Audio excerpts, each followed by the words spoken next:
Welcome to 35 West. I'm Ryan Berg, Director of the Americas Program at CSIS and host of the 35 West podcast. With how professional the Mexican government. Are we ready? I don't reform think. trends in Argentina. Right. And that's what happened. Role at all in the NAFTA negotiations. Welcome to 35 West. I'm Ryan Berg, Director of the Americas Program at CSIS and the co-host of the 35 West podcast. On Sunday, May 5th, Panamanians will cast their votes to determine the next president, as well as members of their National Assembly. With a crowded field of candidates vying for the presidency and only a single round to determine the victor, it promises to be a divided field. The elections are also taking place within a deeply polarized context, as Panama has been rocked by mass protests against the Cobre Panama Mining project, and the country grapples with both a worsening water crisis that has impacted the Panama Canal and mass migration along the country's border with Colombia. However, according to the polling group Gallup, the number one issue on the ballot for Panamanians is corruption, though voters remain deeply divided as to which candidate will provide genuine anti-corruption reform. To cover a spate of upcoming elections in Latin America and the Caribbean, 35 West podcast has been hosting a special series of conversations, El Rumbo Democrático, or the Democratic Path, to furnish listeners with insights into the region's most important elections. Today, we are honored to be joined by Annette Planells, a civil society leader and anti-corruption activist, having been recognized by the State Department as an anti-corruption champion, as well as executive president of the newspaper La Prensa. In this episode, we will dig into the dynamic and controversial campaign season in Panama, as well as what the outcome of Sunday's elections mean for Panama's ongoing efforts to improve government transparency and accountability. Thank you for joining us today, Annette. Thank you. Thank you for the invitation. I'm really glad I can speak with you today about our challenges next Sunday. It is not too much of an exaggeration to say that this campaign has hinged on a single development: the conviction of former president and erstwhile leading candidate Ricardo Martinelli on money laundering charges, and the later Supreme Court decision to uphold this ruling. Annette, can you begin by sketching a sort of scene setter for our audience?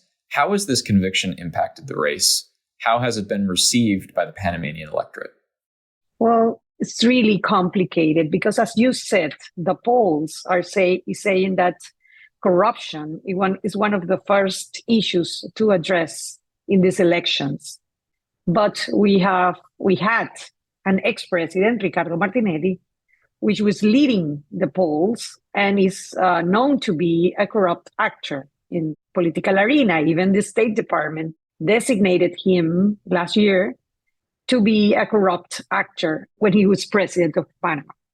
Yes, all the election has been around Ricardo Martinelli and how he tried to be the candidate for his own party, RM, in this election. But he was being judged, he was being trialed by money laundering when he purchased two newspapers in Panama, two very known newspapers in Panama, and he was convicted in 3 instances to 10 years in jail. He cannot run for president because he is convicted.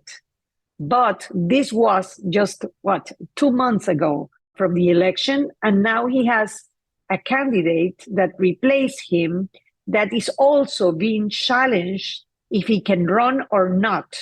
Because in the appointment of him as a candidate, there was a demand that the postulation of him as candidate is not legal, is not constitutional. So we are 8 days or 9 days to go to the polling, to go to the election, and we really don't know if his candidate is going to be able to run for president. So it's a bit complicated.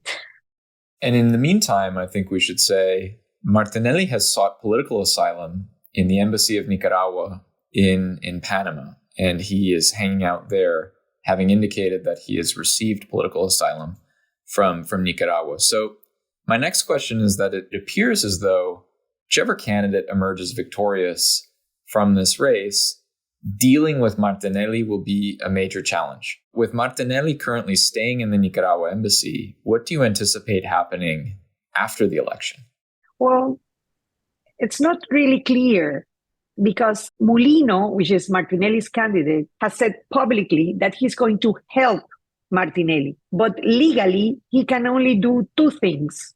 He can grant him the waiver for him to go to Nicaragua that this government denied, or he can lower his jail time. He's convicted to 10 years in prison. He has, as president, if he gets to be the president, he has the power to lower this, to 4 years, and then they can change it to fine, and he could be free.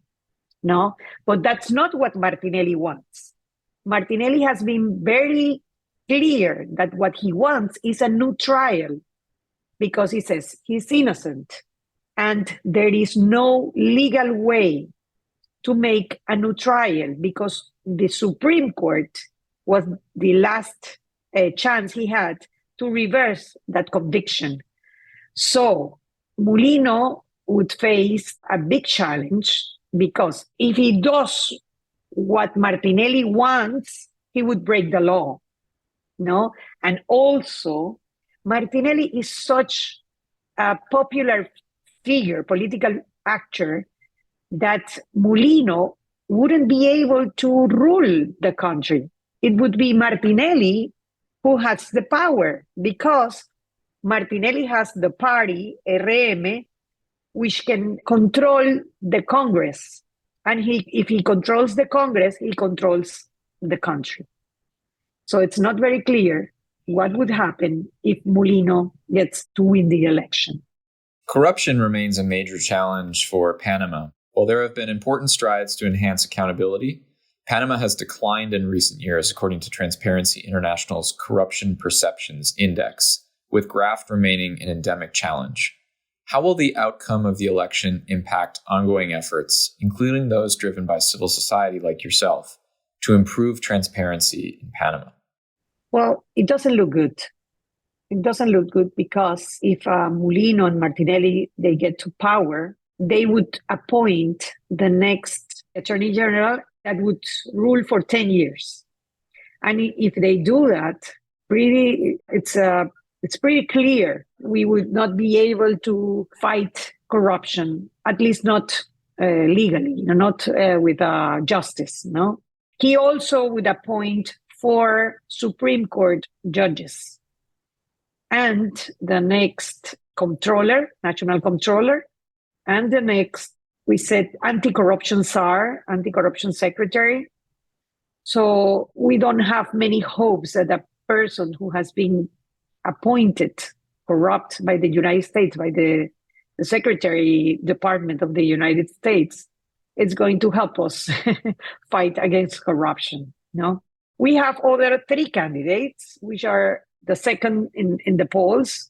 One is an ex-president called Martín Torrijos, who is also appointed for having corruption charges in the past. He was the one who brought Odebrecht to Panama 20 years ago, 15 years ago.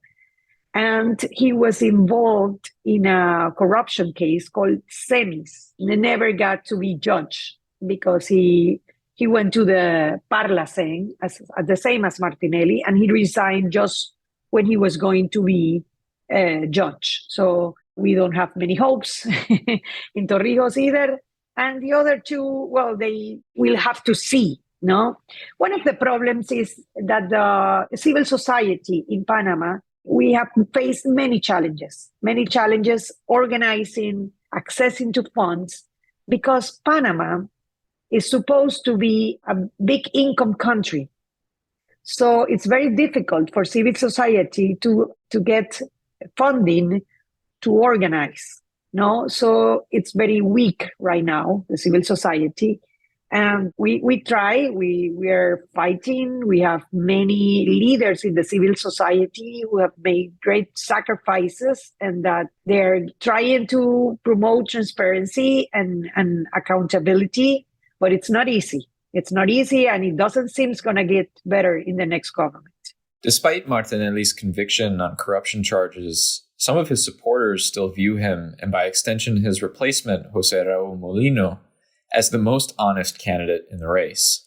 How has corruption become politicized in this election, and what risks does that create going forward? There's a saying in the United States, it's the economy stupid or something like that. Well, when Martinelli was president, Panama was expanding the canal. And also we faced a big migration from people from Venezuela. So there was a lot of money in the streets. The construction of buildings was amazing. I don't know if you have seen the skyline of Panama, a city. It's impressive. Well, most of it was developed precisely when Martinelli was president. He also tried a new figure in terms of public projects, because he was what we call llave en mano, that you don't pay the project until the project is finished. So he managed to put a lot of money in the economy and not to pay, but it was paid by the next government. So people remember that time as a time of a lot of opportunities, employment opportunities, especially in construction, where you don't have to have a college degree or a specific career. So after that, Panama is still growing, but not at the same pace. So we have the unemployment has gone up, and we faced a lot of problems during the pandemic. Panama was the country where we closed the most in Latin America. So we haven't been able to reach the numbers we had before the pandemic. So people remember Martinelli's era as a time of wealth. The economy was flying. And that's the reason that they are voting for him. It's not the whole country. It's like a 40% of the people. There's 60% against. But as we have 8 candidates for the election, and we only have one round of elections, that's the reason we are facing Mulino as a big contender in this election. Corruption undermines confidence in democracy, exacerbating a worrying trend of democratic backsliding in the region, where Latino Barometro reports that 70% of people are unsatisfied with democracy. How do you see the relationship between corruption and democratic backsliding playing out in Panama? Well, people are struggling economically, are struggling also in terms of security, personal security. Health services are a disaster. You don't have medicines. You don't have a good health system in Panama. Also, the public sector as electricity and especially water. Panama, it rains 9 months out of 12, but people don't have water 24 hours a day in their homes. So they face also transportation problems. People spend 3 hours in traffic because the streets are not big enough. And the public transportation system is also a problem. So they say, well, democracy, it sounds nice, but what does it do for me, for my kids to go to have opportunities in a good education system, no? And also they have these figures around Latin America, like in Salvador, Bukele, no? Which is breaking the democracy rules, but it's giving its citizens a sense of security that they didn't have. Or Milei in Argentina, that is giving a sense of money in the streets that they didn't have, no? So they face this issue. I like democracy. We fight for democracy in the 80s, no, when we had a dictatorship. And also it's that the young people, people who has 35 years or less, which are 40% of the people who are going to vote on next Sunday, they didn't leave the dictatorship. So they have not tried what is like to live in a dictatorship, no? And it's difficult for us older people to tell them, look, democracy has its flaws, big flaws, but it's the best system in the world. There is no a better system. It's difficult to say that to them when they are facing all these problems that they see. They want a big person. They want a messiah to come and solve these problems for them. No? Indeed, it seems young people need to learn the Winston Churchill lesson, which is that democracy is the worst system of all. Except for all the others. The worst of them. Exactly. Well, the presidency is a key question in this election. Much more is at stake than just the single office. 71 seats are up for grabs in the National Assembly and a highly mobilized civil society in the wake of the Cobre Panama protests. Panama is rated as having one of the least transparent legislatures among Latin American democracies. Why is that the case? And what opportunities does this election present for reforming the National Assembly to increase accountability? Well, Panama was supposed to be a presidential system, no? But since Martinelli was in office, he gave the National Assembly the power to make directly use of money, of government money, to solve, and I question this, to solve the citizens' problem, no? And you cannot get re-elected as president in Panama, but you can be unlimitedly re-elected as a congressman or a congresswoman, no? So there is a small group of congressmen that has been re-elected 4 or even 5 times in office, and they have managed to grow power inside the government and to become like feudal overlords. Yes, because most of them come from cities inside the country, which are not well developed, and they manage to grow a lot of power in their cities. So they get re-elected once, twice, and 3 times and more. These congressmen, they have the power to stop the president from managing the money because they control the controller. They appoint the national controller, which in Panama has a lot of power because he can prevent any money to come out to pay for services or goods or even payroll of the government.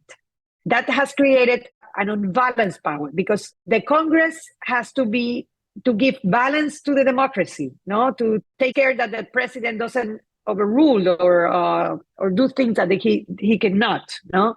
But now we have a Congress that's controlling the president, no? And these people, some of them are even related to narco traffic money. So we have a big problem in the National Assembly. They have a lot of money, they control areas, so they get re-elected again and again, and they have so much power that they can sit with the president and tell him what he can and what he cannot do. Yeah, we are facing a lot of troubles, political troubles in Panama.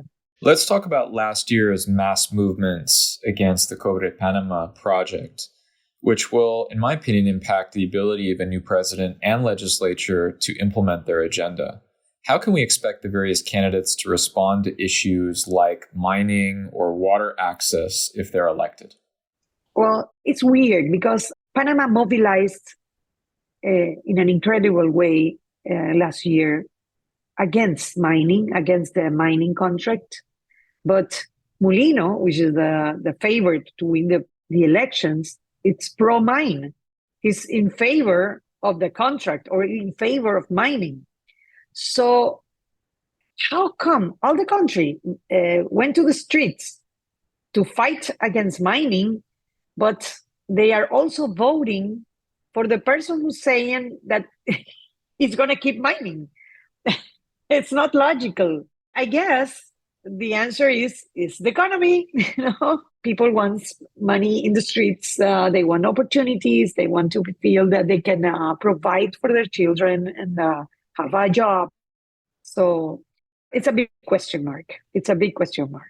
From the strategic importance of the Panama Canal to Panama's role in backing democratic institutions in the Western Hemisphere and its growing role in advanced technology and nearshoring efforts, what happens in Panama has an outsized impact on the rest of the world. One issue that has grown significantly in recent years has been the Panama-China relationship.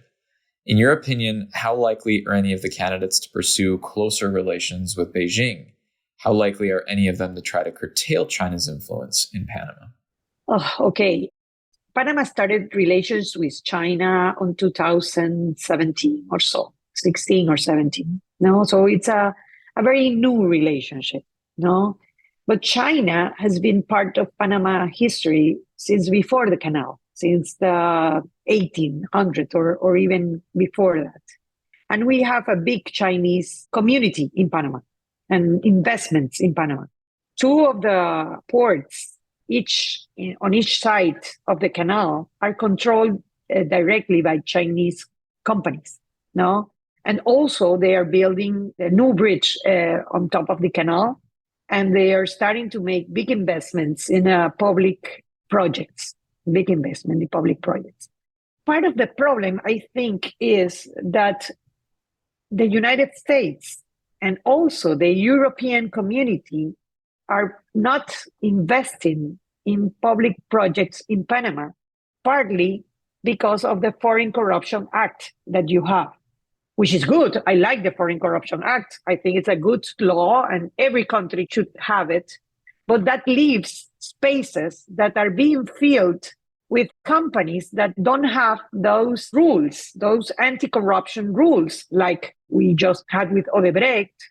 And now I think those spaces are being filled with Chinese companies. No?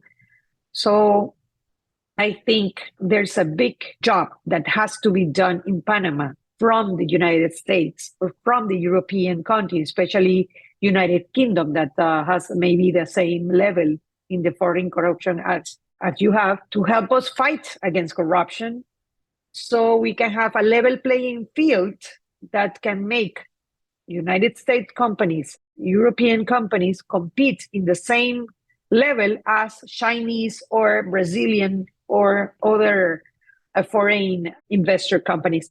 I have to say that in Panama, the U.S. Embassy is working really close with the civil society to fight corruption.